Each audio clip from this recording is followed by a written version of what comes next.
Gimana, udah nge-review PPT-nya yang kemarin, yang himpunan? Lumayan susah sih kayaknya sih. Ah, masa sih? Susah? Himpunan kan, Iya. menurutku sih kayak lumayan baru ya, soalnya di SMA kayaknya nggak masuk deh. Masih yang basic ya, himpunannya ya. Heeh. Oke, oke. Kalau logika gimana? Udah latihan soal gitu? Nyoba yang kemarin paling. Nyoba yang? Yang kemarin itu yang susah itu lumayan sih. Hmm, oke, oke. Berarti kita latihan soal dulu kan? Buat yang Boleh logika deh. nih. Jadi, kita coba ambil soalnya soal tahun lalu. Soal tahun lalu, 2 tahun lalu, 3 tahun lalu. Nah, coba kita lihat ya. Kuis atau UTS nggak? Ada yang quiz, ada yang UTS. Bentar. Oke.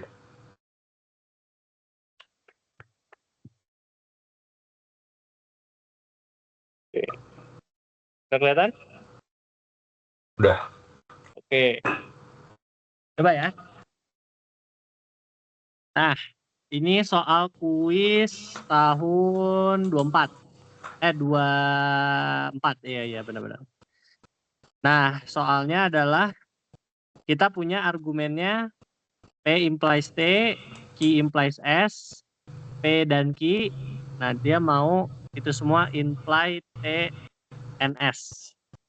Nah, ini buktikan bahwa ini benar, valid atau sahih gitu. Nah, ini boleh menggunakan tabel kebenaran atau pakai hukum-hukum logika.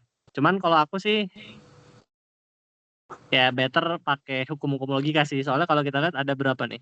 Ada berapa proposisi nih? Berarti ada 1, 2, 4. 4. Nah, jadi bayangin lah seberapa banyak gitu kan. 16 ya. Ya. Nah, coba kalau misalkan pakai hukum-hukum logika deh. Ini berarti gimana? Bentar, kayaknya P dan Q-nya itu Oke, kita bisa tulis, milih salah satu deh. oke, kita Apa? tulis dulu ya argumennya ya. Oke. Oke, ini premisnya kan, ini premis. Kemudian Q implies S, ini premis. Kemudian P dan Q ini premis. Kemudian ini kesimpulannya. Oke. Nah, sekarang gimana? Kalau pakai yang konjungtif bisa nggak? Boleh. Berarti gimana? Bentar.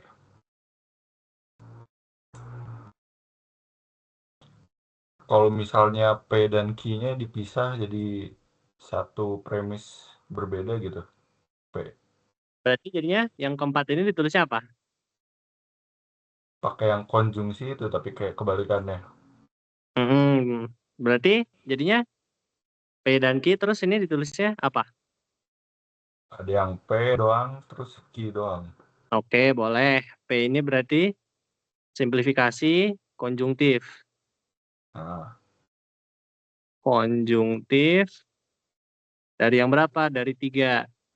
Kemudian 5 juga sama Q gitu ya. Simplifikasi konjungtif 3. Terus, P-nya masing-masing pakai ponens. oke. Berarti jadinya Kan berarti jadi T dulu kan. T, berarti ini adalah modus ponen. Dari premis 1. Oke, modus ponen 1 dan 5 gitu kan ya. 1 Nah, dan 4. mm-mm. Terus yang 7, Itu berarti S dari premis 2 ponens. oke, modus ponen dari 2 dan 5 ya. Nah, Oke, habis itu habis itu konjungsi. konjungsi. P Yang dan premis S 6 dan 7. berarti konjungsi 6, 7. Oke, gampang ya? Lumayan, lumayan. Aman, aman. Ya, ini solusi resminya gini. Ya, P dan I dipisah benar pakai simplifikasi konjungtif. Kemudian dengan premis ini jadi T, dengan premis kita dapat S, terus kita gabungin T dan S. Oke, good. Lanjut. Nah, ini soal tahun aku nih. Jadi soal tahun lalu. Nah, di sini diminta mengubah proposisi menjadi simbolik. Nah, berarti kalau misalkan kayak gini gimana? Berarti harus di state dulu nih. Di setiap soal apa proposisinya baru kamu bentuk notasi ekspresi simboliknya. Berarti Ini apa aja nih yang menjadi proposisinya beda-beda atau gimana, Kak? tiap soal beda-beda sih kayaknya. Ya, Oh, tiap soal beda-beda. boleh beda-beda. Yang penting dinyatakan aja. Oke. Berarti kalau misalnya P-nya yang Sutasoma mengambil kuliah diskrit. Oke, P ini berarti Sutasoma mengambil IF 1220 lah, kayak gitu. Terus I-nya Raden mengambil kuliah linear geometri. Raden mengambil, Kuliah linear geometri. oke, Raden mengambil, untuk mempersingkat kita ambil aja IF 2123. Oke, terus Bentar, berarti kalau yang bersama itu maksudnya si Sutasoma atau Marvinnya itu ikut ngambil juga kan? iya, Iya.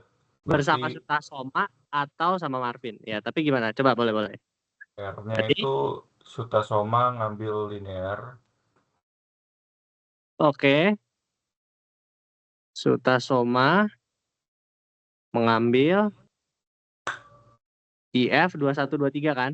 Yang itu kan 2123. Oke, terus S-nya Marvin mengambil geometri. Marvin mengambil geometri. Berarti IF 2123. Nah, berarti Berarti P Mhm. implies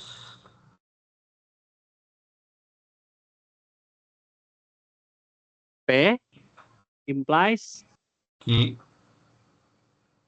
Q dan dan terus tanda kurung R atau S. R Atau S. atau S. Oke, benar. Terus yang B?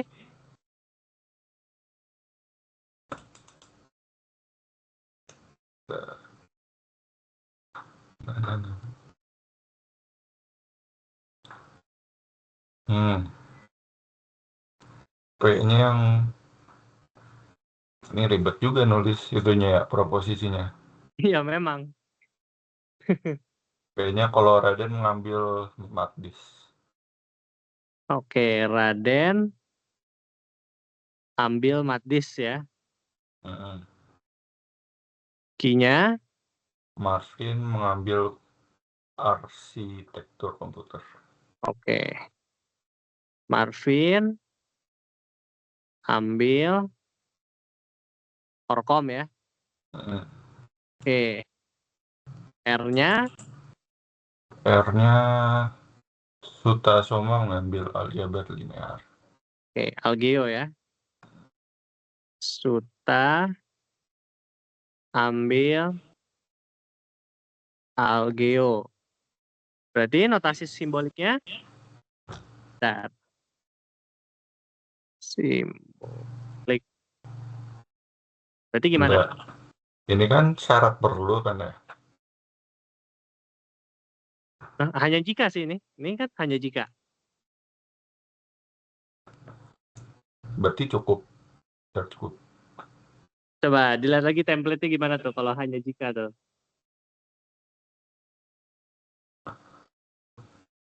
Berarti harusnya kalau R-nya terjadi, si P-nya harus terjadi juga dong. Kalau R terjadi, R itu kan suta ya. Ah, Ini R-nya kan. ah. Berarti P-nya harus terjadi dan negasi Q tuh. P dan negasi Q. Mm-mm. Atau bisa aja kebalik. Coba wordingnya mending diubah kalau menurut aku ya. Karena ini agak ribet nih. Mm. Kita ubah template-nya jadi kan ini hanya jika ya. Kalau hanya Iya. jika itu kan kalau kita lihat template-nya ya hanya jika. Eh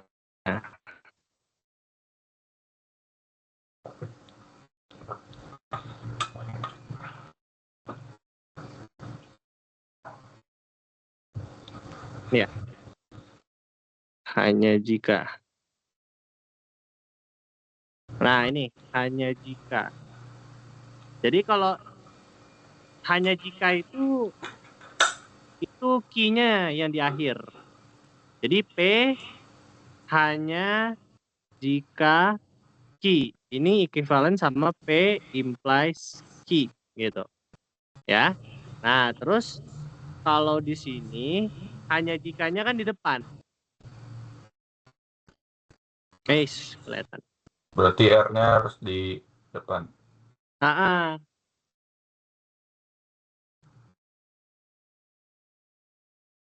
berarti ini depan nih si Sutasoma. Berarti bisa diubah secara wordingnya menjadi Sutasoma ambil algeo baru hanya jika gitu. Hanya jika itu. Hanya jika apa? Hanya jika si Raden mengambil mata kuliah Madis. Raden mengambil Madis. Oke. Kecuali Marvin ambil Orkom. Nah gitu. Nah berarti kalau gini kan udah sesuai template. Berarti ini adalah si P-nya kan. Iya. Gitu. Nah ini berarti gimana? Maka R implies P dan tidak Q gitu. R implies P P dan negasi Q. dan negasi Q. Oke, benar. Oke. Raden Q itu Marvin ya. Oke, benar. Berarti kayak gitu. Sip. Nah, lanjut lagi. Jika Sutasoma dan Marvin tidak mengambil IF 1220, maka Sutasoma mengambil mata kuliah 2123. Berarti P-nya apa, Q-nya apa, R-nya apa? P-nya Sutasoma mengambil IF 1120. P-nya adalah Suta ambil IF 1220. Kalau Q-nya? Q-nya Marvin mengambil IF 1220 juga. Q-nya Marvin ambil 1220 juga. R-nya? R-nya itu Sutasoma mengambil IF 2123. Oke. Suta ambil IF 2123. Oke, berarti notasi simboliknya Berarti negasi P dan Q. Negasi dalam kurung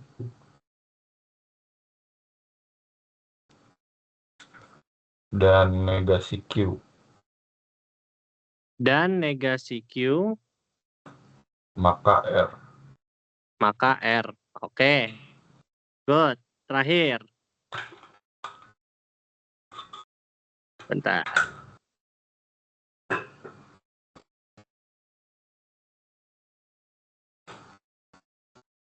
Nah, yang terakhir.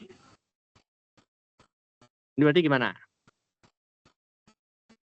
Berarti P-nya itu si Raden ngambil IF 2123. Sutasoma sama Marvin juga masing-masing ngambil. Oke, berarti sama ya. P-nya adalah si Raden.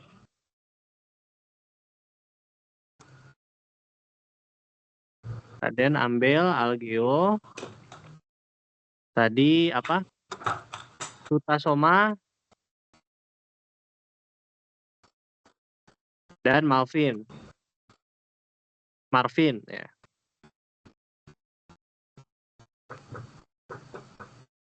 Oke, berarti notasi simboliknya Berarti bentar.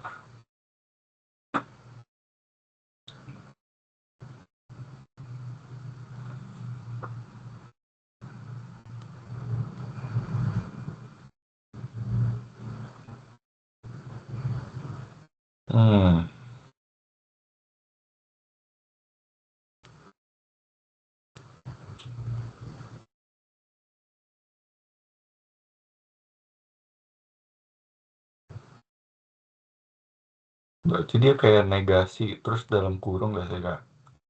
oke, boleh. Ya benar. Negasi terus dalam kurung Terus P P dan dalam kurung Q atau R. Q atau R. Oke, benar. Sip. Semuanya benar. Nah, jadi sekarang kita lihat ya. Kita bandingin sama jawaban kita. Sama solusinya. Jadi dia bilang, kalau Sutasoma mengambil 210, D-nya sama. Dia pakai ini ya. DGHI ya. Dan di sini dia DGHI gitu kan ya. Nah kan kalau Sutasoma mengambil matris berarti kan D. Kemudian makanya ini berarti semuanya nih maka nih. Maka Raden mengambil mata kuliah IF 2123 ya G bersama si Sutasoma atau Marvin. Berarti H atau I ya. Oke. Kemudian kalau yang ini nah ini yang tadi diubah dulu sesuai template. Jadi template-nya kan P hanya jika Q gitu ya. P hanya jika Q. Nah, berarti kita ubah nih. Ini di depan. Walaupun di sini ada maka ya, jadi jangan tertipu gitu. Jadi kalau hanya jika template-nya adalah P hanya jika Q gitu. Jadi ini yang jadi P-nya sebetulnya malah. Gitu. Makanya Sutasoma ya kan yang di depan Sutasoma akan mengambil IF 2123 hanya jika Raden mengambil mata kuliah 1220 kecuali Marvin mengambil kan. Berarti si Marvin tidak boleh mengambil gitu. Yang sisanya juga oke lah, masih gampang gitu. Paling ngambil aja yang complicated. Oke, terakhir. Nah, ini gimana? Bentar.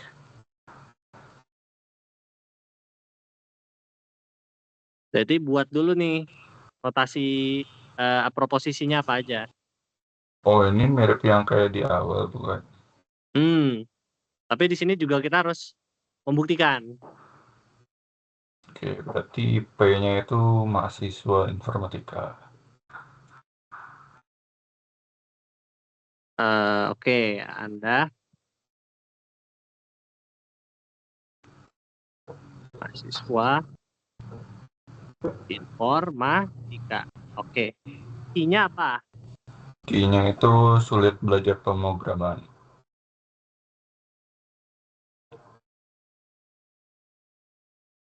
Oke, lanjut. R-nya apa? Nah,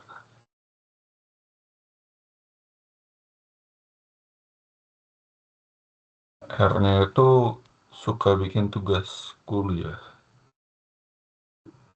Oke, Anda suka bikin tugas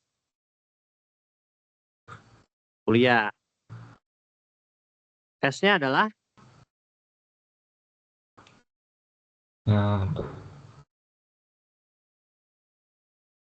3 doang nggak sih? Anda sulit. Oke. Oke. Sip. Nah, berarti di sini ada beberapa argumen. Ya kan? Hmm. Argumen pertama apa? Jika P, maka negasi Q. Maka negasi Q ya. Yang kedua, syarat cukup. Nah, itu gimana tuh? Template-nya. Syarat cukup itu yang kemarin itu dibalik ya sih.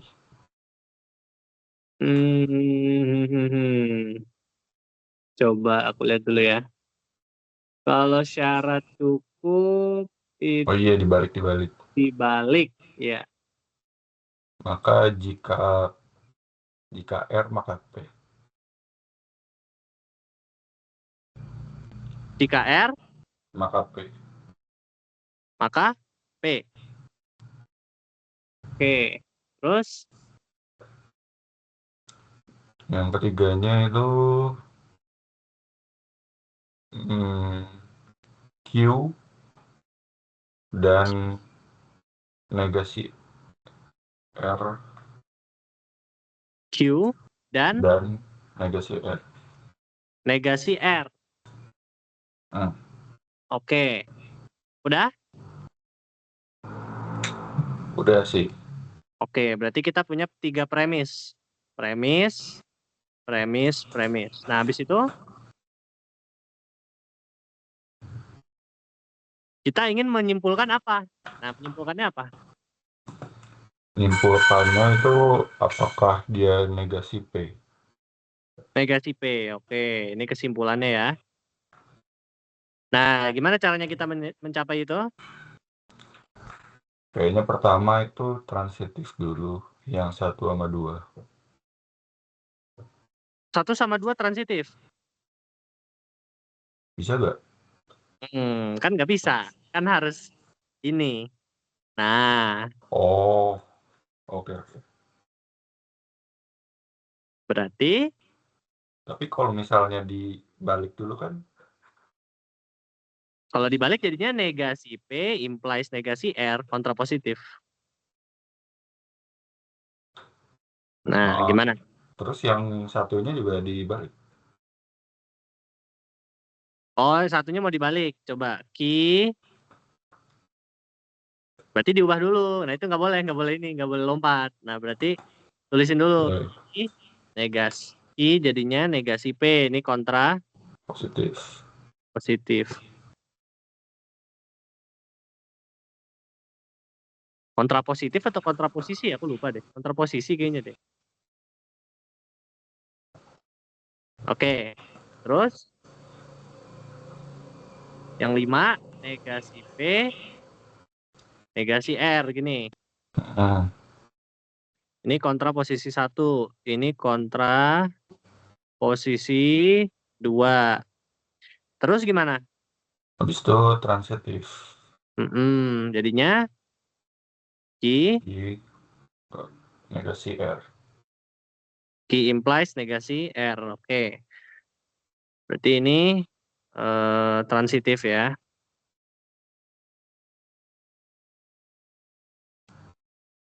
Oke. Terus habis itu gimana? Bentar.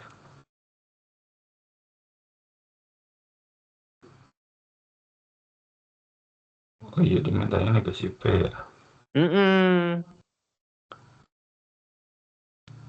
Tapi kalau misalnya ujung-ujungnya dapat P, itu berarti nunjukin itunya, benar atau salahnya gitu kan? Harus negasi P yang ditunjukkan. Oh, jadi itu udah pasti benar? Biasanya sih di soal gitu. Jadi kemungkinan besar ya pasti bisa.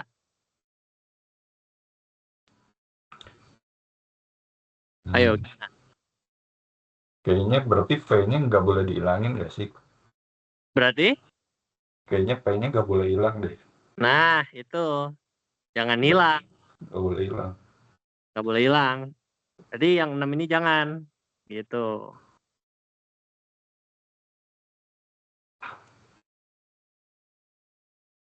Kita harus pakai semua premisnya atau boleh salah satu aja? Boleh, nggak harus semua kan premis ya ada aja. Tapi gimana cara kamu gunainnya terserah kamu.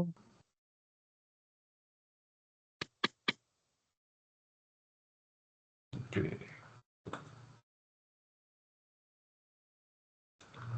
Kayaknya yang dari 3 itu harus pilih salah satu sih. Boleh, berarti jadinya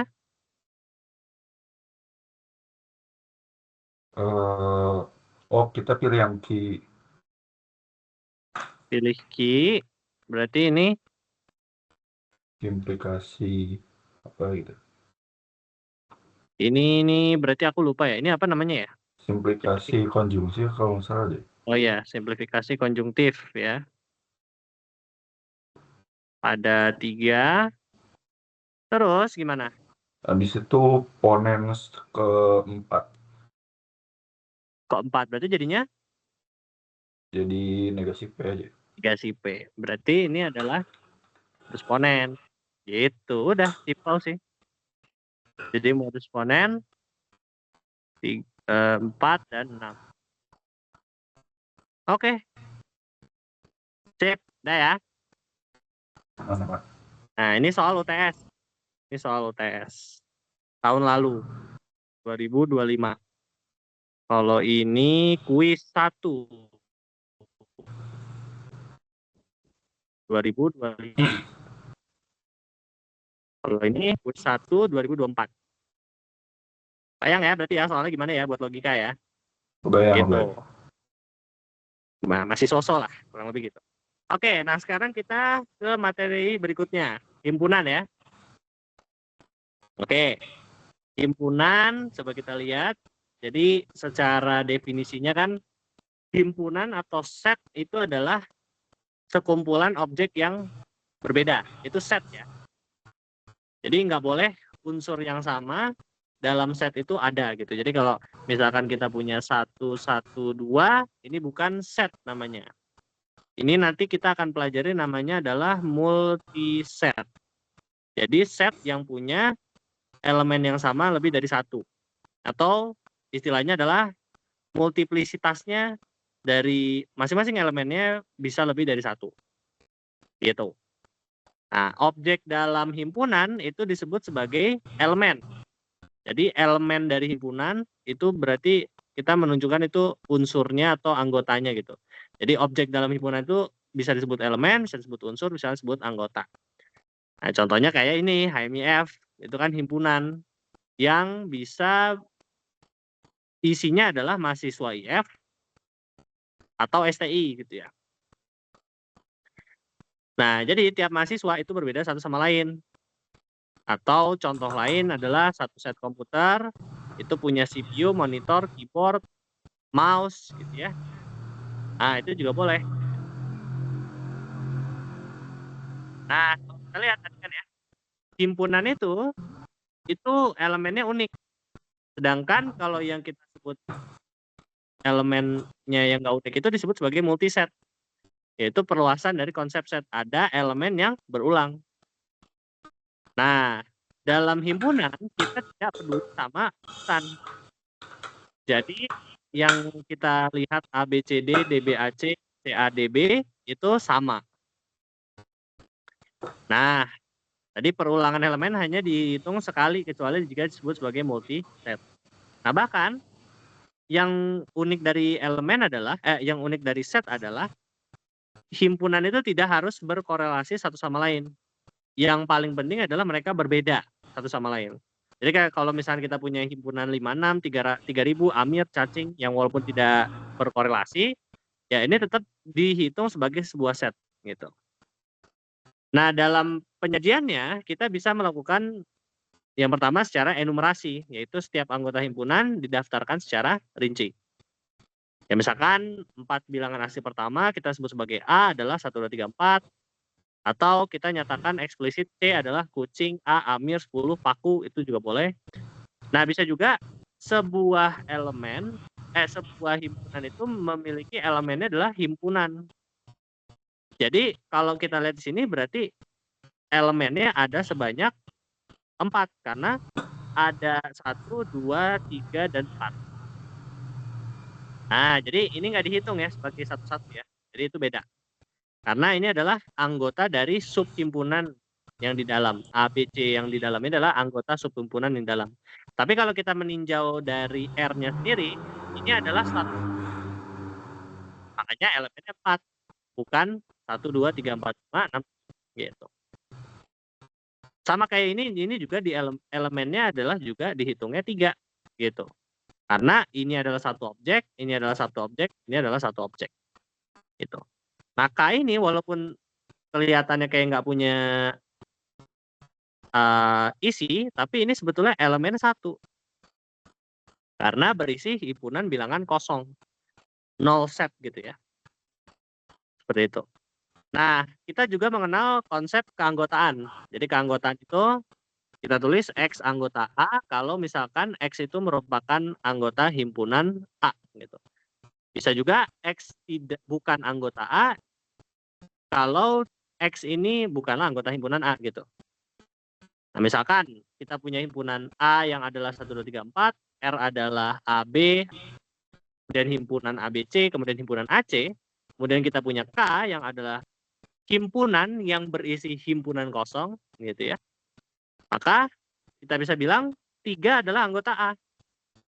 ABC adalah anggota R. Betul. Jadi himpunan ABC adalah anggota dari R. Gitu. Nah, C itu bukan anggota R. Nah, jadi walaupun C ini adalah terdaftar sebagai anggota dari himpunan yang di dalam subhimpunan, tapi dia tidak bisa dibilang anggota dari R. Karena yang anggota dari R adalah si himpunannya, bukan elemen dalam himpunannya.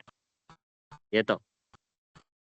Nah, himpunan kosong adalah anggota dari K. Tapi tidak bisa dibilang bahwa R ini punya bilangan himpunan kosong sebagai anggotanya. Oke. Sampai sini aman? Aman. Oke, ini contoh 3 juga masih gampang ya. A adalah anggota P1, betul, karena anggotanya adalah si A dan B. Nah, tapi A bukan anggota dari P2, karena yang terdaftar sebagai anggota adalah himpunan dari A, B. Tapi kita bisa bilang bahwa P1 adalah anggota dari P2, karena P1 objeknya adalah himpunan A, B, sedangkan P2 mempunyai elemen yang adalah himpunan A, B. Jadi tetap bisa dibilang bahwa P1 adalah anggota dari P2. Oke. Di sini aman ya? Aman. Oke, lanjut. Nah, kita juga punya beberapa simbol baku untuk beberapa buah himpunan. Misalkan bilangan P, ya ini himpunan bilangan seluruh bilangan positif gitu kan ya. Kemudian kita juga punya N yang adalah bilangan natural, himpunan bilangan natural. Kemudian kita juga himpunan bilangan bulat yang adalah Z, ya.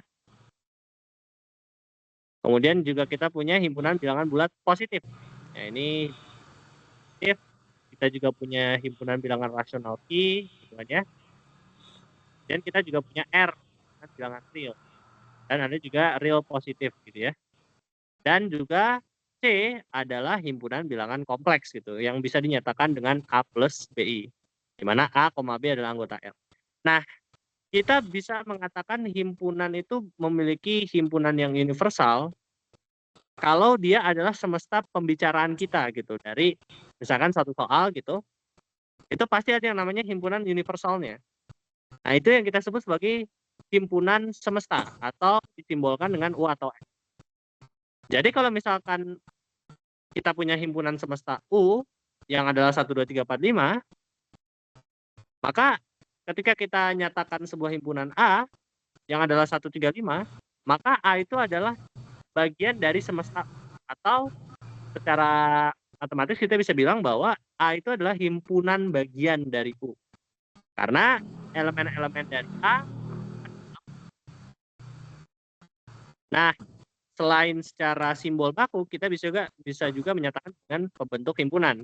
Jadi notasinya adalah X dengan ini ada panahnya, ada garisnya, atau bisa juga pakai ini ya, titik 2 juga bisa sama aja. Tapi kalau di matris kita pakai ini. Dengan di sini adalah syarat yang harus dipenuhi. Jadi misalkan A adalah himpunan bilangan bulat positif kecil dari 5, maka kita sebutkan X di mana X adalah bilangan bulat positif lebih kecil daripada 5. Atau kita bisa juga nyatakan sebagai ini. X di mana X anggota bilangan positif yang kurang dari 5. Atau secara enumerasi adalah 1, 2, 3. Oke. Kalau diagram Venn, berarti kita harus memperhatikan apakah dua buah himpunan itu beririsan atau tidak. Yaitu misalkan kalau kita punya himpunan semestanya adalah U, nah U itu adalah yang dalam kotak itu kan. Nah, A adalah 1, 2, 3, 5, B adalah 5. Nah, yang beririsan A sama B adalah 2 sama 5 ya. 2 sama 5 ada di keduanya. Kan nanti harus tuliskan sini di irisannya. Oke. Nah, sedangkan yang di A ini ya adalah himpunan yang tidak beririsan dengan manapun selain semestanya, si A. Dan yang B juga sama gitu, yang ditulis di sini yang tidak beririsan dengan manapun selain si semestanya. Nah, yang baru mungkin adalah konsep ini. Nggak terlalu baru sih, cuma namanya aja. Jadi, ada yang kita sebut sebagai kardinalitas. Jadi, kardinalitas menunjukkan berapa banyak elemen dalam sebuah himpunan. Notasinya adalah N dari A atau mutlak dari A. Ini menyatakan kardinalitas. Jadi kalau misalkan kita punya himpunannya seperti ini, maka mutlak dari B atau kardinalitas dari B adalah 8. Atau misalkan adalah bilangan bulat C adalah kosong, maka kardinalitasnya 0 gitu.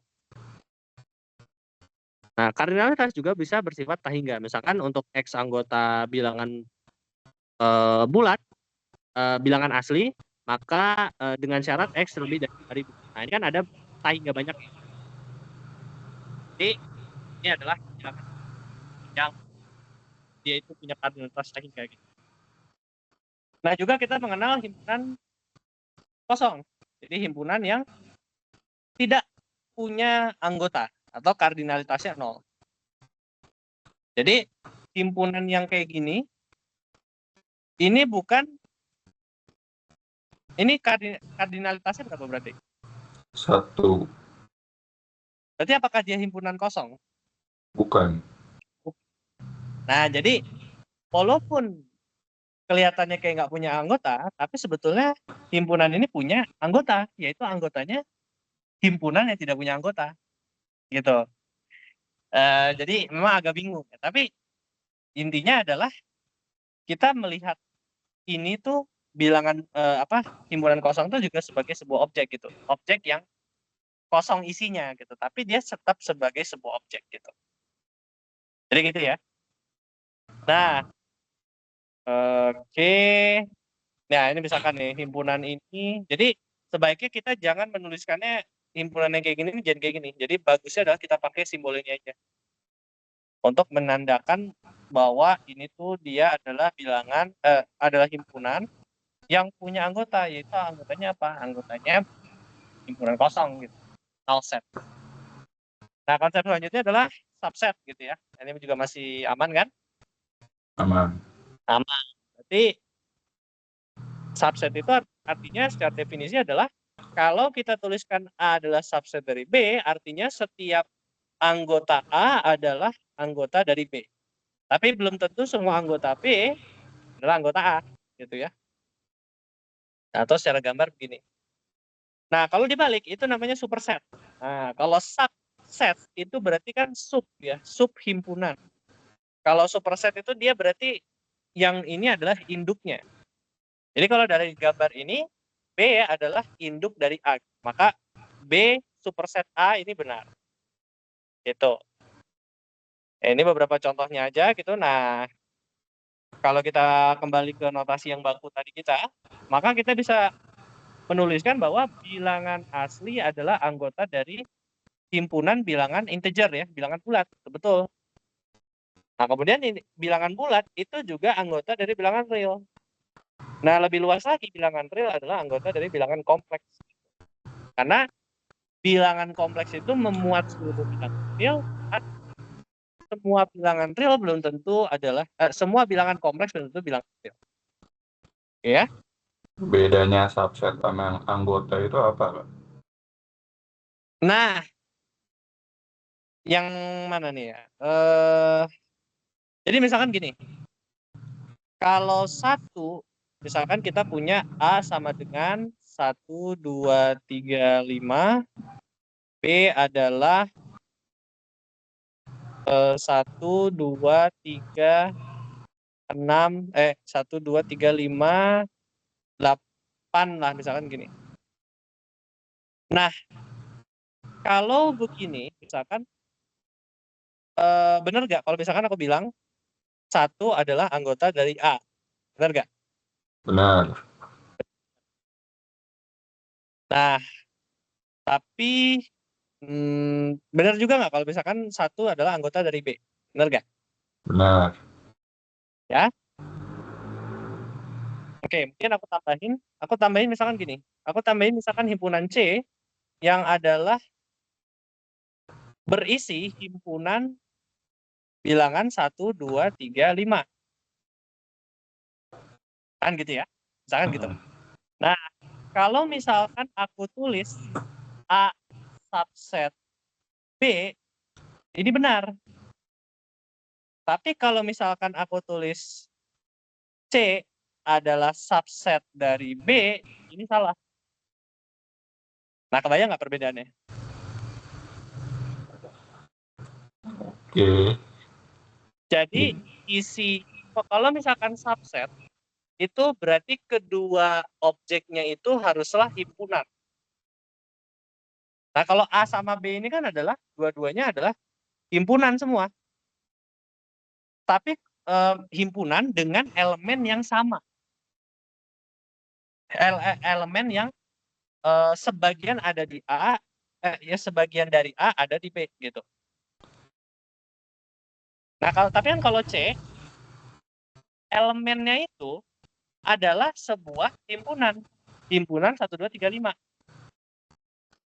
Nah, ada nggak himpunan 1, 2, 3, 5 di dalam B? Ada nggak? Nggak ada.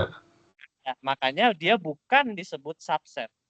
Tapi kalau misalkan aku tuliskan C adalah anggota dari Kebalik gak sih? B. Apa? Oh, enggak. Kirain mau yang C sama... Iya, sorry. Kalau misalkan, iya benar. Kalau misalkan B adalah subset dari C, ini baru benar. Ini. Lah, bukannya A. B adalah subset dari, bentar. B adalah subset dari, oh iya A adalah subset dari C, ya itu. Ini baru benar. Oke. Kebayang ya? Oh, berarti kalau misalnya subset itu ibaratnya setnya itu dihilangin ya? Ya, bisa dibayangkan seperti itu, gitu. Paham, Pak. Paham ya? Ya, jadi kayak subsetnya kamu hilangin. Nah, kamu bandingin setiap elemennya. Gitu. Tapi kalau misalkan kalau kita bandingkan C subset B kan tetap ada rungnya kan? Iya. Bandingin sama 1, 2, 3, 5 gitu. Itu ya, paham ya? Paham. Itu perbedaan subset sama anggota. Nah, jadi ini beberapa catatan aja. Himpunan bilangan kosong adalah anggota subset dari bilangan A. Untuk sembarang himpunan A. Itu jelas ya, obvious ya. Dan A itu pasti adalah subset dari A itu sendiri. Gitu. Karena ya A pasti memuat A kan, ya nggak? Semua anggotanya sama kan? Betul kan?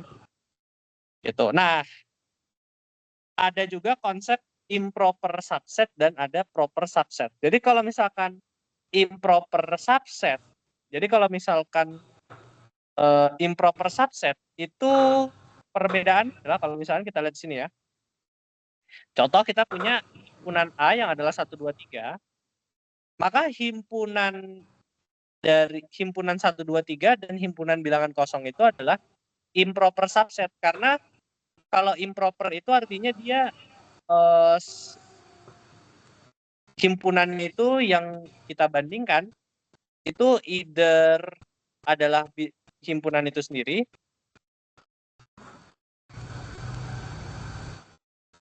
atau himpunan bilangan kosong.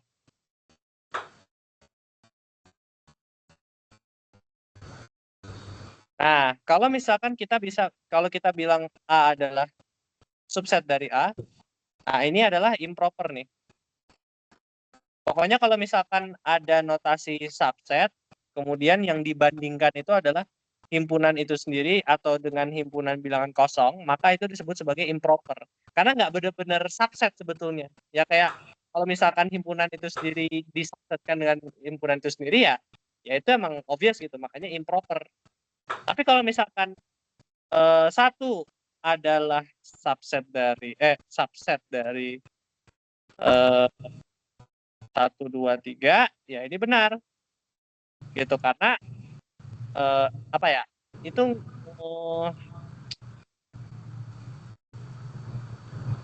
obvious gitu. Kalau misalkan 1, 2, 3 kan obvious. Oh ya ada 1, 3.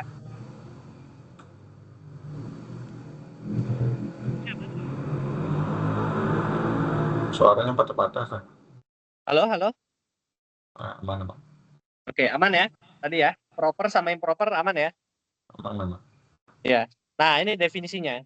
Jadi A dikatakan himpunan bagian sejati dari B jika setiap elemen dari A juga elemen di B. Dan yang kedua, sekurang-kurangnya ada satu elemen di B yang tidak ada di A. Nah, ini yang penting tuh. Ada satu elemen di B yang tidak ada di A. Gitu. Jadi kalau misalkan 1 adalah subset dari 1, 2, 3, itu adalah proper subset karena ada satu elemen minimal ya.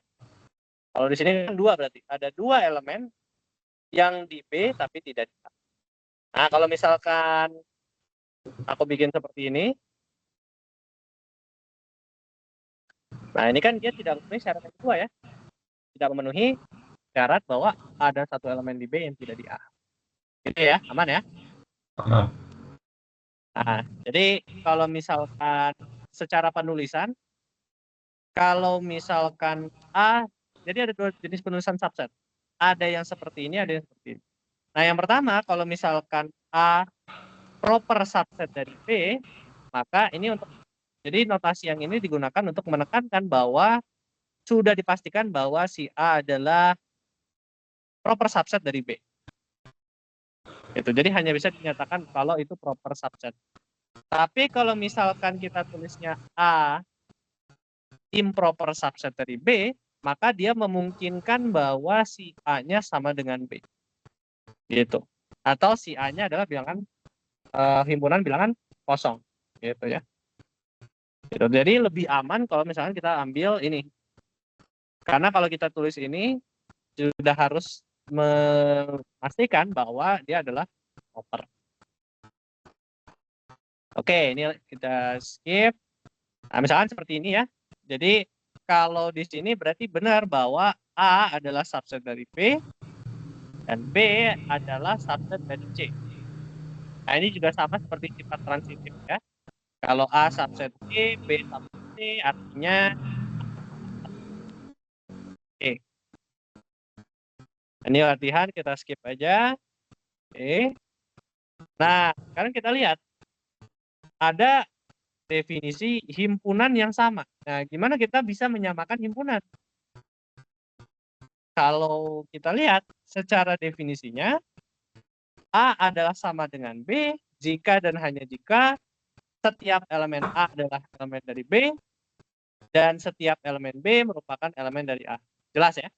Jadi secara konsep juga bisa kita mengatakan kalau sama dengan B, maka A adalah subset dari B dan B adalah subset dari A.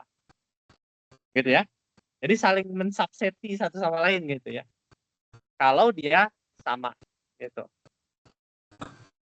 Oke, ini masih oke, sepertinya latihan juga oke. Nah, juga ada selain sama, kita bisa mengatakan sebuah himpunan itu ekivalen. Ekivalen. Jadi kalau himpunan A dikatakan ekivalen dengan B, jika dan hanya jika kardinalitas dari kedua himpunan tersebut sama. Jadi kalau jadi ekivalen sama-sama dengan itu beda ya kalau di sini ya. Mungkin secara tata bahasa sama tuh. Cuman dalam konsep himpunan beda. Kenapa beda? Karena kalau misalkan himpunan A dikatakan ekivalen, berarti kita yang penting kardinalitasnya aja yang sama. Kita nggak peduli apakah elemennya sama. Jadi kalau misalkan A adalah 1357, B adalah ABCD, gitu kan ya. Nah, tetap dikatakan bahwa A dan B ini ekivalen karena kardinalitasnya sama-sama 4. Nah, terus lanjut. Nah, himpunan saling lepas itu dikatakan saling lepas gimana? Kalau misalkan dia tidak punya elemen yang sama. Notasinya adalah begini ya. Misalkan diagram Venn seperti ini.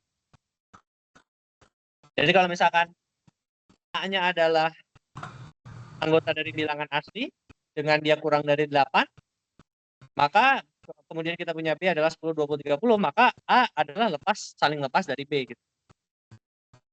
Nah, kemudian kita juga punya konsepnya himpunan kuasa, power set. Nah, power set ini adalah himpunan yang isinya adalah semua himpunan bagian dari A. Dan kenapa 2 pangkat A?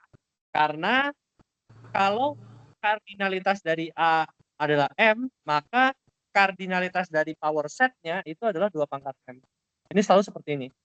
Jadi itu teoremanya tuh. Kalau misalkan kita punya A yang adalah 1, 2, kardinalitasnya adalah berarti 2 pangkat 2, 4. Kenapa? Karena kalau kita tuliskan semua himpunan subhimpunan yang mungkin, maka kita bisa dapatkan itu adalah sebanyak 4 elemen, yaitu himpunan bilangan kosong, himpunan 1, himpunan 2, himpunan 1, 2. Gitu. Bahkan himpunan kuasa dari himpunan kosong pun juga bisa kita terapkan. Jadi kalau misalkan kita punya himpunan kosong yang kita powerkan, kita cari himpunan kuasanya, berarti kan himpunan kuasa ini itu himpunan yang berarti himpunan tidak kosong gitu. Jadi kita lihat himpunan kosong itu kan elemennya berapa? 0 kan? Ya nggak? Iya. Nah, berarti 2 pangkat 0 berapa? 1 kan? 1. Ya, dia punya berarti himpunan kuasanya, yaitu himpunan dari himpunan bilangan kosong. Udah gitu aja. Gitu. Oke, sampai sini ada yang mau ditanyain dulu? Aman. Nah, bagian 1 masih aman lah. Ini kita masih berkutat sama definisi-definisi. Oke. Nah, Ribetnya mungkin yang emang di bagian 2 sih. ribetnya bagian 2 nih. Oke ya, coba ya. Kita agak pelan-pelan nih bahasnya nih ya.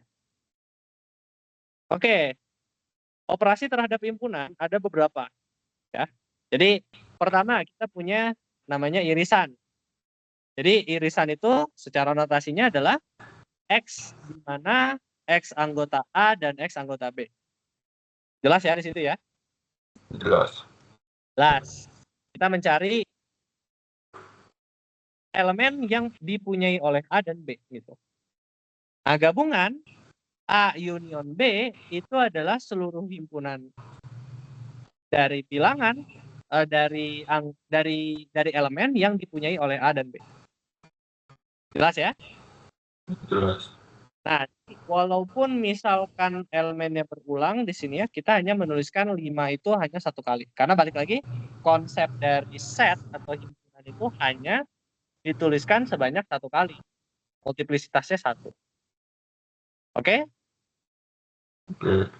Oke, nah sekarang komplement.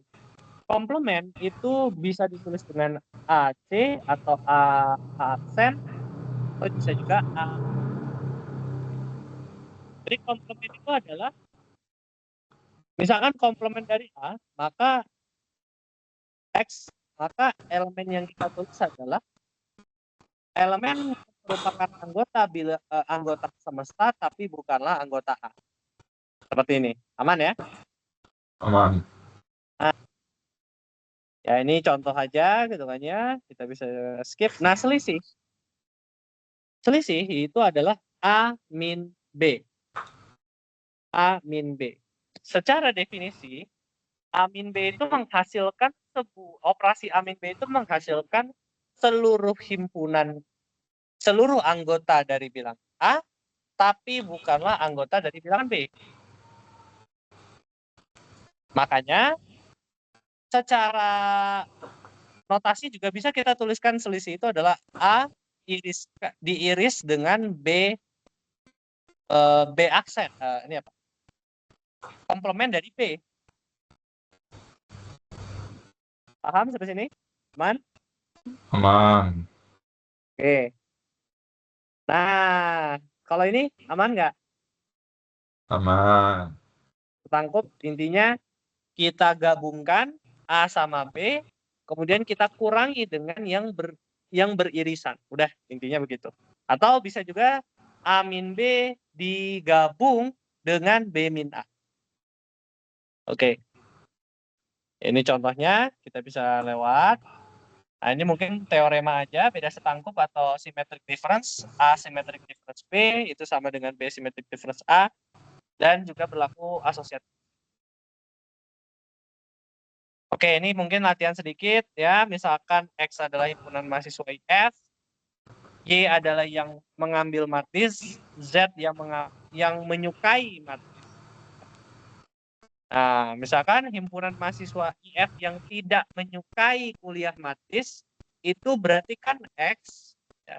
Ini X digabung, Dikurang ya, nggak sih? dikurang ya. X dikurang Y ya. Yang Z ya. Lihat ya. Z. X kurang Z. Ya, betul. Atau bisa juga X digabung dengan Z komplement. Ya nggak? Bisa juga. Bisa juga, karena tadi definisinya X min Y, itu berarti bisa jadi X digabung dengan Z komplement. Yang B, himpunan mahasiswa IF yang tidak mengambil kuliah matris tapi menyukainya, berarti apa nih? Berarti jawaban yang A terus di subset. Kok di subset? Di itu gak sih? Bentar, Apa? namanya. Bentar, gue cek. Oh, diiris. Diiris, berarti X min Z, gitu ya? Diiris sama si Y. Y. Oke. Kita lihat ya. Yes, betul ya. X min Y diiris. Oh, sama X min Y malah. Bukan. Oh iya, kebalik. Balik. Soalnya kan tidak apa tadi? Karena yang tidak mengambil baru diiris sama yang menyukai gitu ya. Oke. Ya, sisanya bisa dikerjain sendiri lah ya. Aman ya? Aman. Oke. Nah, sekarang lanjut perkalian Cartesian product. Cartesian product itu menghasilkan sebuah tuple A, B. Ya, semacam seperti titik lah, titik. Nah, titik ini haruslah A-nya adalah anggota A, B-nya adalah anggota dari B.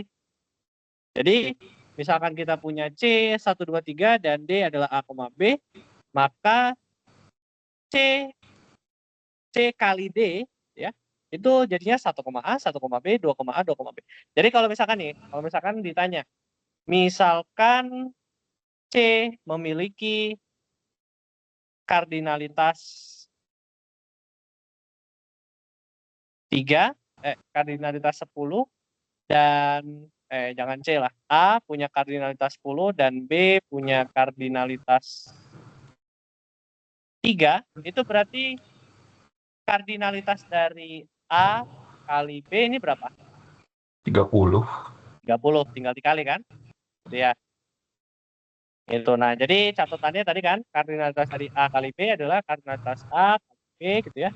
Dan juga tupel A, B ini tidak sama dengan B, A. Nah, itu harus dicek gitu ya. Harus dipahami. Nah, kemudian A kali B itu tidak sama dengan B kali A. Gitu ya. Tidak sama. Karena kombinasinya jadi beda gitu ya. Tupelnya jadi beda.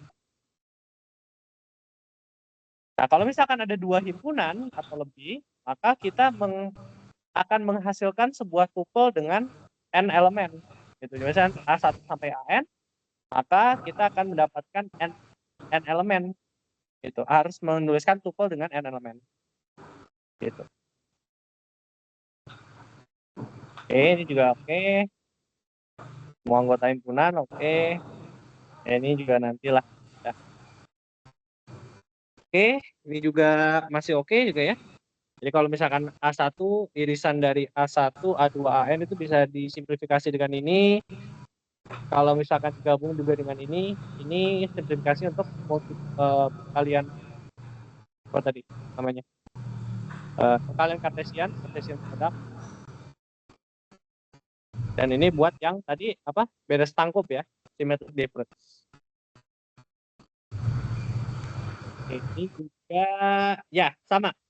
Nah, ini juga mirip-mirip. Kalau kita lihat ya, ternyata kalau misalkan kita punya B1 sampai Bn yang digabung-gabung gitu kan ya. Kemudian kita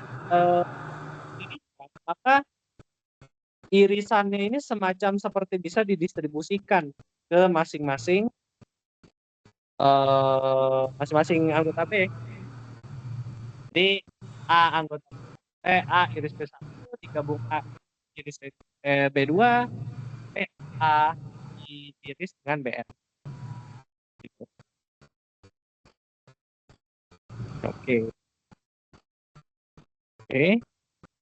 Ini juga masih oke. Nah, hukum-hukum himpunan. Nah, ini. Jadi kalau misalkan dilihat, hukum-hukum himpunan ini mirip sama hukum di logika. Nemu kemiripannya nggak? Main mirip. Apa? Mirip sih. Mirip kan? Kayak Karena mereka itu memang satu keluarga. Jadi nanti itu ujungnya itu mereka sama-sama adalah anggota dari aljabar boolean. Nah, nanti kamu pelajarin lah itu gimana tuh di nanti di nextnya. Karena aljabar logika, aljabar himpunan tuh subset dari aljabar boolean. Makanya hukum-hukumnya mirip. Misalnya kita lihat hukum identitas, kalau A digabung bilangan digabung kosong itu kan A. A digabung semesta ya A itu sendiri ya. Jadi ini semacam kayak ini false-nya, ini true-nya gitu. Ya enggak? Kalau true kan dia berarti sifat yang kayak union sama irisan itu mirip-mirip sama yang konjungsi disjunksi itu. Nah, iya. Betul. Betul. Betul banget. Jadi ini tuh analog dengan apa? Analog dengan and. Ini analog dengan or. Ini analog dengan false. Ini analog dengan true. Nah, jadi hukumnya mirip-mirip gitu. Jadi jangan terlalu dihafalin gitu. Orang namanya pun juga mirip kan, pakai null, dominansi, komplement gitu kan ya. Nah, komplement itu adalah negasi gitu. Komplement itu negasi. Mirip sama negasi. Gitu. Nah, jadi jangan terlalu dihafalin. Jadi kayak misalkan A diiris dengan A diiris dengan bilangan himpunan kosong, yaitu kan jelas lah. Kan himpunan kosong nggak punya irisan, nggak punya elemen. Berarti dia menghasilkan bilangan kosong. Gitu. Nah, ini dibaca lah. Ini harus dibaca sih untuk mengerti. Nah, ini juga sama De Morgan. De Morgan ini kan sama seperti kita melihatnya kalau di logika itu negasi macam kayak diikuti kan. Nah, sama De Morgan di sini itu analog dengan logika tadi. Bedanya adalah ini kita komplementkan A A A A digabung B itu kalau dikomplementkan sama aja kayak A iris B kalau dikomplementkan itu sama aja kayak dari A digabung sama komplement dari B gitu ya. Nah, hukum 01 kan ini juga kayak involusi kan, mirip kayak involusi. Jadi kayak misalkan 0 itu kalau dikomplementkan yaitu himpunan semesta. Kalau U dikomplementkan itu jadi 0 gitu. Oke ya, aman ya? Aman. Oke. Nah, ini membuktikan juga sama. Mirip-mirip. Ya, misalkan seperti ini. Ini kan A-nya bisa dikeluarin, ya. Nah, berarti yang di luar itu adalah yang ininya kan, yang muncul 2 kali kan? Ya enggak? Nah, berarti si A diiris sama B digabung sama B komplement. Nah, B digabung sama B komplement. Nah, ini kayak kamu misalkan aja nih, ada himpunan B digabung sama komplemennya. Komplemennya kan yang di luarnya nih. Ya berarti kan dia membentuk semua alam semestanya kan gitu. Jadi U gitu. Jadi nggak usah ini juga, nggak usah terlalu dihafalin juga, bisa pakai intuisi. Nah, kamu punya A diiris U. Nah, A diiris sama semesta, ya menghasilkan A itu sendiri gitu. Makanya jadi A gitu. Oke ya? Oke. Oke, sisanya juga sama. Misalkan A digabung sama B minus A. B minus A. Nah, biasanya kalau operasi selisih itu diubah secepat mungkin jadi definisi yang menggunakan ininya apa? Yang menggunakan irisannya. Jadi B minus A itu adalah B diiris A komplement ya kan? Nah, kemudian ini akan menjadi A digabung B diiris dengan A digabung A komplement. Nah, diiris sama A digabung A komplement jadi kan? Nah, kalau misalkan suatu himpunan diiris sama semestanya yang menghasilkan himpunan itu sendiri, berarti A digabung B. Yang mau dibuktikan apa? A gabung B. Nah, benar ya? Benar. Itu. Sisanya begitu. Ini juga sama. Nah, oke ya, ini saya juga sama ya. Masih oke lah ya, aman ya. Oke. Intinya adalah gimana caranya kita nyederhanain tuh. Nyederhanain dari ekspresi ini menjadi yang lebih gampang gitu. Temukan kesamaannya. Jadi misalkan ya kita coba kerjain yang A ya. Yang A ini berarti kita, kalau aku sih ngelihatnya ini B bisa dikeluarin. Berarti B digabung sama A iris A gabung A komplement. Kemudian ada tanda ini kan digabung sama, nah ini sekarang B komplementnya dikeluarin. B komplement diiris dengan A gabung A komplement. Berarti ini bisa menjadi B iris. Nah, ini penting ya. Kurungnya ini penting ya. Jadi jangan lupa untuk tulis kurungnya. Karena kurung itu urutan mempengaruhi. Berarti ini jadinya semesta. Ini jadinya semesta. Kemudian digabung sama ini juga semesta. Berarti B diiris semesta adalah B digabung sama B komplement diiris B komplement. B komplement. Nah, ini berarti jadi semesta, ya kan? Ya. Udah gitu. Nah, ini tinggal hukum-hukumnya namanya aja dihafalin gitu. Ya. Oke. Nah, tapi yang menarik adalah yang B ini. Yang B ini kalau kita lihat ini tuh sama kayak yang A. Sebetulnya bedanya adalah urutannya, operasinya ini dibalik. Jadi ini jadi ini, ya kan? Iris jadi gabung jadi iris. Bedanya di situ kan. Nah, ternyata yang menarik adalah hasilnya juga sama-sama, sorry, Beda. hasilnya beda, cuman dia adalah kebalikan dari yang ini. Kebalikan tuh dualnya lah istilahnya. Yaitu adalah si himpunan bilang kosong. Nah, ya. Soalnya Kenapa? kalau irisan komplement kosong gitu. Iya. Oke. Nah, jadi ternyata ada prinsip menarik yang bisa digunakan ketika kita berurusan sama himpunan. Ternyata ada konsep yang namanya prinsip dualitas. Yaitu adalah dua konsep yang berbeda dapat saling bertukarkan namun tetap memberikan jawaban yang benar. Jadi contohnya ya, ini di analoginya. Jadi misalkan di Amerika, kemudi mobil di kiri, depan. Kalau di Inggris, di Indonesia, itu di kanan.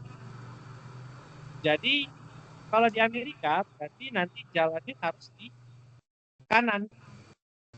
Nah, kemudian pada jalur yang berlajur banyak, dia di kiri. Kalau lampu merah menyala, dia belok kanan. Nah, kalau prinsip dualitas ini berlaku, maka kita tinggal untuk mendapatkan aturan di Inggris, ya kan? Itu kita tinggal kembalikan aja apa yang ada di Amerika, gitu. Jadi kalau misalkan ini di Amerika di kanan, mobil di kiri. Kalau di Inggris, kalau ini di kiri, makanya di kanan. Kalau ini di kanan, ini di kiri. Gitu. Nah, inilah analoginya ya, analogi dari dualitas. Gitu. Nah, sehingga jadi makanya begitu. Makanya kalau kita ingin mendapatkan jawaban dari dua ekspresi yang sebetulnya adalah yang merupakan dual dari satu sama lain, maka hasilnya pun juga tinggal di dual, ya enggak? Nah, ya udah gitu. Makanya berlaku. Makanya tadi U untuk mendapatkan ekspresi yang satu lagi kita tinggal mendualkan aja yang U. Apa dualnya U? Si kosong gitu. Nah, secara matematisnya adalah kalau kita lihat misalkan S adalah suatu kesamaan atau suatu persamaan yang melibatkan himpunan gabungan, irisan, dan komplement, ya, misalkan ekspresinya adalah si S gitu, maka kalau misalkan kita punya ekspresi S bintang yang diperoleh dari S dengan mengganti ini menjadi ini, ya kita pasangkan, kita petakan jadi dualnya, maka kesamaan S bintang juga benar. Kita tinggal mendapatkan hasilnya dengan mendualkan juga hasil dari yang S gitu. Nah, itulah kenapa. Makanya bisa kita katakan bahwa si S bintang adalah dual dari S. Itu berlaku juga kalau misalkan kita punya hukum identitas. Hukum-hukum yang tadi itu juga berlaku pada dualnya. Jadi kalau misalkan kita punya identitas A digabung sama irisannya, A digabung sama himpunan kosong adalah A, maka dualnya juga berlaku, yaitu yang operasinya kita ganti beserta dengan himpunan kosongnya gitu. Kita ganti. Gitu ya. Aman kan? Aman. Dual. Intinya gitu. Ya. Jadi kayak De Morgan ini pun juga berlaku. Kalau misalkan De Morgan yang versi 2 pun juga berlaku gitu. yang sebelumnya iris, yang sebelumnya gabung jadi iris. Nah, kalau misalkan ini iris jadi gabung, itu juga berlaku. Oke. Oke, misalkan dual dari ini iya, ini kan dualnya.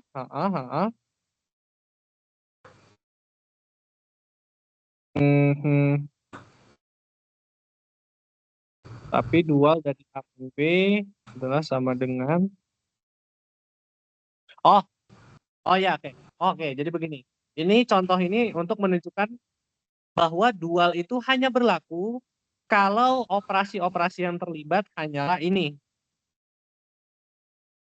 Gitu ya.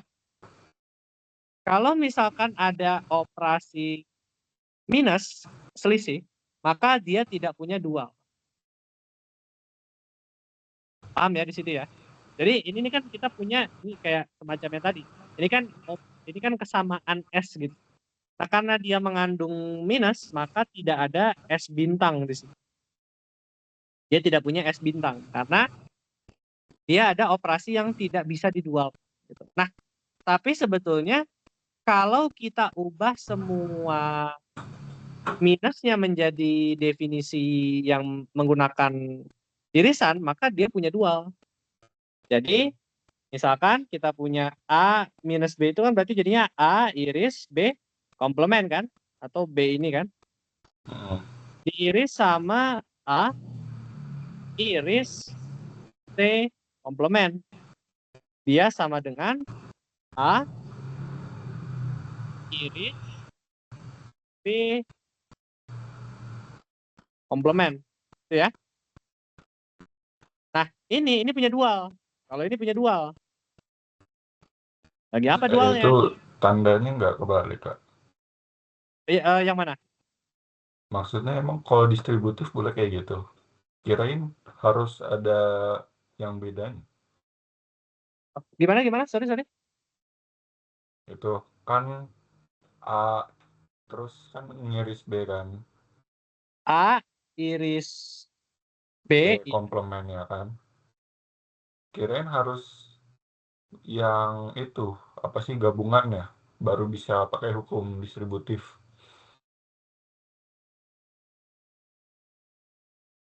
Oh, yang ini. Iya, Ini kenapa? tandanya beda kan sama yang di luar kurung Tandanya beda sama yang di luar kurung. Yang luar kurung tuh yang sebelahnya. yang ini. Ini kenapa? Enggak, yang di tengah. Yang ini ya kenapa? Itu bukannya harusnya gabungan ya? Oh, ini belum dualnya. Ini belum dualnya. Ini masih yang asli. Oh, Jadi aku oke. cuma ngubah amin B-nya doang. Jadi belum diubah. Ini masih S-nya nih. Ini masih S. Ini masih operasi yang asli. Nah, baru dualnya. Dualnya adalah seluruh operasi yang tadi tuh. Yang ini kita terapkan. Prinsip ini kita terapkan. Gitu. Berarti dualnya itu adalah A iris. Nah, A digabung B komplement. Digabung sama A digabung C komplement. Ini sama dengan A digabung B iris C. Gitu. Ini baru dualnya. Paham? Oke. Oke. Jadi kalau yang tadi tuh aku cuman ngubah amin B-nya itu sesuai definisi. Kita kan tahu bahwa amin B itu definisinya adalah A iris B komplement gitu. Nah, ini kenapa belum dirubah? Ya karena emang ini kita masih menuliskan persamaan aslinya gitu. Nah, jadi bukan berarti tidak serta-merta bahwa si persamaan itu tidak berubah. Dia bisa punya dual kalau kita ubah semua operasinya hanya dia mengandung operasi yang bisa didualkan. Kalau minus itu kan operasi yang tidak bisa didualkan. Oke, gitu ya. Bentar. Coba balik ke yang itu, Kak, yang hukum-hukum tadi. Oke, yang ini. yang slide 3. Nah, ya itu yang distributif. Distributif yang ini. Heeh. Itu kan tandanya kan yang di tengahnya kan harus beda kan? Yang di tengahnya harus beda. Yang ini, yang mana yang ini? Ya, yang dimerahin ya. Sedangkan Aha. tadi sama. Kan dia harusnya beda caranya nggak sih? Oh enggak, kalau kalau itu benar. Eh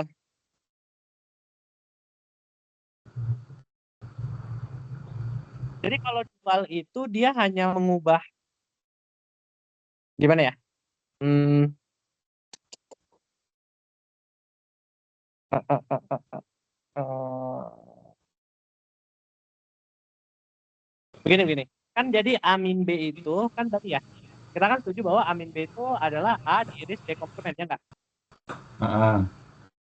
Nah, jadi sebetulnya kita menuliskan seperti ini A iris B komplement itu ini adalah sama saja seperti amin B gitu. Amin B gitu. Sama amin C itu adalah amin C. A iris C komplement itu amin C gitu. Nah, terus tadi apa yang kamu bingung? Kenapa nggak boleh dikurungin gitu? Enggak, maksudnya pemakaian hukum distributifnya bukan dari dualnya itu. Oh, ini kan nggak didistributifin. Kita kan nggak mendistributifkan di sini. Oh enggak.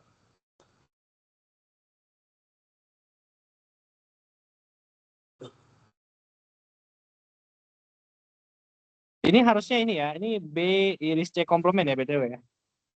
Ini beda. Jadi ini beda nih. Bukan kita mendistributifkan. Ini kan persamaannya nggak menunjukkan distributif. Ini harus dipecah lagi nih, harus pakai De Morgan. Oh, oh iya, Gitu. oke, oke. Oh, kamu ngiranya aku ini persamaan distributif gitu ya? Beda, ini beda. Sorry. Iya. Maaf, maaf. Aha. Ya ini kan soalnya ini semuanya di De Morganin. Semuanya tuh dikomplemenin, ya kan? Heeh. Gitu. Kecuali kamu De Morganin lagi ini baru kita ekspansi lagi gitu. Tapi ini bukan distributif, itu beda. Oke? Oke, oke. Oke, di situ ya. Nah, sekarang misalkan dual dari kesamaan ini. Ini apa berarti? Berarti A terus gabung B gitu. Mm-mm. A Ya, iris B. ya, iris B terus gabung A, A iris B komplement. Mm-mm. Sama dengan, pakai sama dengan ya? Ya, sama dengan kan semuanya. Sama dengan A iris U. Oh, oke. Ya, benar ya. Nah, ini bisa dibuktikan ini. Misalkan kita mau buktiin ya. Bukti dari pakai hukum-hukumnya ya. Distributif. Distributif kan? Ya kan? Ini berarti jadinya A, ini berarti B gabung sorry. Ini A iris B. B. Nah, ini kan berarti jadinya U kan? Which is Iya. ini adalah kan? Kalau disederhanain lagi. Gitu. Dah, jadi berlaku. Nah, sekarang inklusi eksklusi. Oke. Jadi inklusi eksklusi ini nanti yang kemungkinan besar akan keluar kalau di kuis. Nah, jadi ini harus paham nih. Jadi kalau misalkan kita mau mencari kardinalitas dari A gabung B, itu adalah kardinalitas A tambah kardinalitas B dikurangi kardinalitas dari A iris B. Nah, kalau misalkan beda setangkup, symmetric difference dia bedanya dikurangi 2 kali. Nah, tahu nggak bedanya apa? Kenapa dikurangi 2 kali? Hmm. Kurang tahu sih. Nah, ya ini. Nah, ini harus paham nih intuisinya. Kenapa di sini sekali, kenapa di sini 2 kali. Kalau misalkan sekali, kita kan kalau misalkan gabung, itu kan elemen di tengah juga dihitung, ya nggak? Benar nggak? Iya. Nah, kalau misalkan pertama kan kita menjumlahkan A, ya kan? Nah, ini kehitung sekali nih. Nah, kemudian kita menjumlahkan B. Nah, yang di tengah ini kehitung 2 kali. Nah, biar cuman kehitung sekali yang di tengah, maka dikurangi itu sama yang di tengah sekali. Jadi, Oh. gitu. Jadi, cuman yang di tengah cuman kehitung sekali. Nah, kalau kita mau beda setangkup itu nggak dihitung yang di tengah. Maka dikurangi lagi sekali lagi. Maka jadinya 2 kali. Gitu. Paham ya? Paham, paham. Nah, situ. Nah, nanti akan kepake kalau misalkan himpunannya 3. Nah, kemungkinan besar nanti ada 3 tuh himpunannya. Nah, ini kan ada banyak nih irisannya. Ada yang ini, misalkan ini A, B, C gitu. Nah, nanti kamu kalau udah tahu prinsip ini, nggak akan perlu rumus lagi. Karena rumusnya lumayan panjang untuk yang 3. Ya.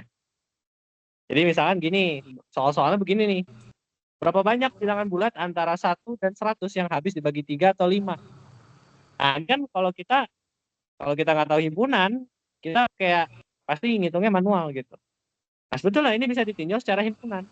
Yaitu A-nya adalah himpunan bilangan bulat habis dibagi 3, B-nya habis dibagi 5. Nah, tapi kan ada himpunan bilangan bulat yang habis dibagi 3 dan 5 gitu. Ya, berarti yang bilangan yang KPK-nya adalah 3 dan 5 gitu, 15, ya kan?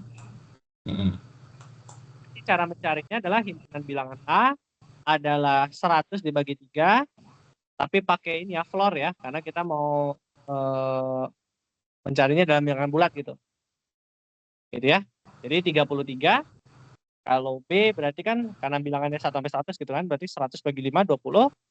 Nah, irisannya berarti yang KPK 15. Berarti 100 bagi 15, 6. Nah, tinggal yang mau ditanya apa? Bilangan bulat yang habis dibagi 3 atau 5. Atau 5. Berarti bisa dibagi 15 juga. Berarti gabungan dari A sama B gitu. Makanya ini bukan beda setangkup ya. Beda setangkup, symmetric difference. Jadi si irisannya tetap dihitung. Jadi cuma sekali. 33 tambah 20 kurang 6. A7. Oke? Oke. Oke. Sama juga yang lain juga kayak gini kurang lebih. Gitu. Ya, soal-soalnya juga kayak gitu. Ya, oke. Masih sama ini, masih sama. Ini juga. Nah, ini kalau 3 buah himpunan. Nah, sekarang 3 buah himpunan. 3 buah himpunan ya, itu A tambah B tambah C kurangi sama A iris B, kurangi A iris C, kurangi B iris C, tambah A iris B iris C. Nah, kamu coba gambar tuh. Biar kamu lebih ngerti, coba kamu gambar. Kira-kira kenapa gitu? Kalau kita gambar kan, lebih gini. Sama, awalnya ada A, ya kan? Ya hitung nih sekali. Hitung juga ini sekali gitu. Ya pokoknya intinya lumayan. Coba gambar ya. Ya nanti setelah kamu bayangin, nanti kamu bayang, oh nanti ini tuh ekspresi ini semuanya akan menghasilkan, pokoknya nanti cuman kehitungnya sekali intinya gitu. Oke? Oke. Ya ini juga sama. Ini tapi nggak perlu lah. Ini nggak perlu dihafalin lah. Nggak akan keluar sih. Nggak mungkin lebih dari 3 lah. Pasti 3 sih biasanya. Ini kan kalau ada N buah himpunan ya. Itu. Gitu. Ini juga oke, ini bisa latihan. Ini juga latihan. Oke, bagian 3 juga ini sih. Tambahan dikit aja tentang multiset tadi dibahas tentang multiset sama partisi ya. Oke, paling gitu buat himpunan. Terus saya lagi satu bab. Gitu. Atau nanti next pertemuan masih mau bahas ini yang bagian 3. Bagian 3 sih oke sih, masih aman. Emang 3 bahasannya apa? Kalau 3 itu cuma dikit. cuman bahas partisi. Partisi itu apa? Partisi itu sekumpulan simpulan bagian. Ya oke, masih oke lah. Terus ini Nah, sama ini ada codingnya, Kak. enggak. Ini cuman ini doang kok. Cuman pengantar doang. Oh, Dan nggak keluar kok di ujian. Tenang aja, tenang. Jadi kayak ini kegunaannya dalam Python lah. Gitu. Tapi secara materi udah selesai. Ini kan latihan-latihan sisanya. oke. Berarti udah selesai lah. Aku anggap udah selesai lah. Himpunan. Karena ini udah gampang kok, aman. Oke? Oke. Oke, sip. Bentar.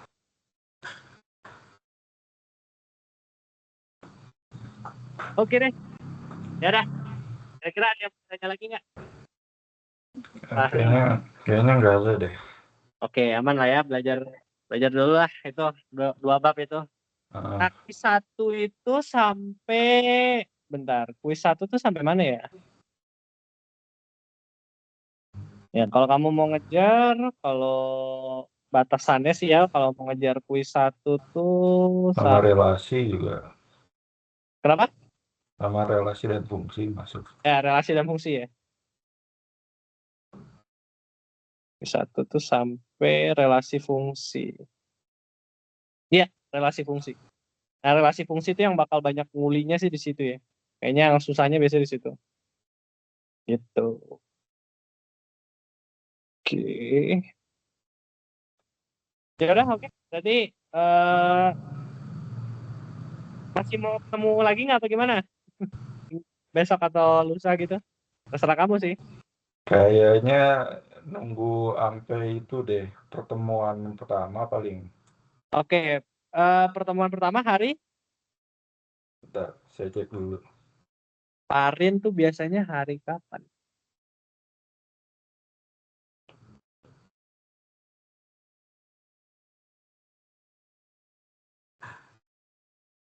Oh, Kamis. Hari Kamis depan ya berarti ya? Iya, Oke. Ya, berarti ya kamu setidaknya 2 bab lah udah selesai itu. lumayan emang. Lumayan, 2 bab udah selesai gitu. Nah, berarti hari Kamis lah ya. Setelah hari Kamis nanti kita lihat ya kira-kira hari kapan lagi gitu. Paling Jumatnya sih, Kak. Jumat kosong soalnya. Jumat tapi aku bisanya sore, aku kayaknya nggak bisa deh. Jadi paling kalau mau pagi atau siang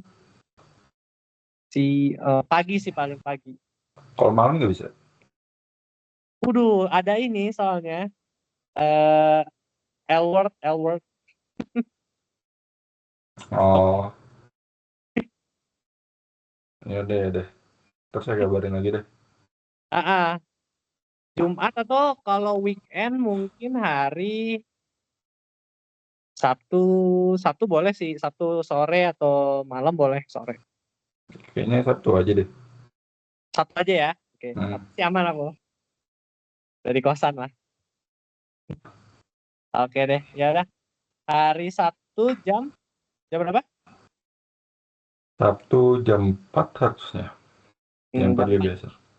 Jam 4. Oke. Mau ada latihan soal atau materi langsung? Gas relasi fungsi. Kayaknya itu dulu deh. Latihan dulu deh. Iya. Boleh. Sip, nanti aku siapin soalnya. Sip. Oke deh, Ya, thank you Ari ya. Jam berapa tadi? Sorry. jam 4. Jam 4 ya. Oke, kayak biasa berarti. Hari Sabtu. Oke, sip. Ya udah. Thank you Ari ya. Oke, thank you, Kak. Yuk, istirahat dulu.